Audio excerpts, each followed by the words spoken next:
কবি ভবানী প্রসাদ মজুমদারের কবিতা পৌষ পার্বণের নেমন্তন্ন। এই যে ভায়া, পার্বণেতে তোমার নেমন্তন্ন। আমার বাড়ি আসলে তুমি সত্যি হবে ধন্য। পৌষ পার্বণ নামটা শুনেই মন কি সুখে ভাসছে। পিঠে পায়েস পুলির গন্ধে জিভে কি জল আসছে।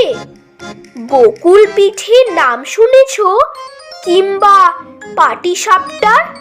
কোন পিঠেটা বিফোর খাবে, কোনটা খাবে আফটার? আঁশকে পিঠে বাঁশকে ভরে রাখলে কি হয় মিষ্টি। ভাজা ভিজে শুকনো সরস, শুনবে পিঠের লিস্টি। মুগশাউলি কোথায় পাবো, জানো মুগের মূল্য? সরু চাকলি খেয়ে কত পাগল পটল তুলল। দুধ পুলি আর খাবে কি ভাই, দেখছো না কি ঠান্ডা। গরুর বাঁটে দুধ জমে যায়, যতই মারো ডান্ডা। তাই বলি কি এই বছরেই পার্বণটাই নষ্ট? আমার বাড়ি গিয়েই না হয় একটু পাবে কষ্ট। পিঠে তোমায় খাওয়াবো ঠিক, বলছি শোনো সাচ্চা।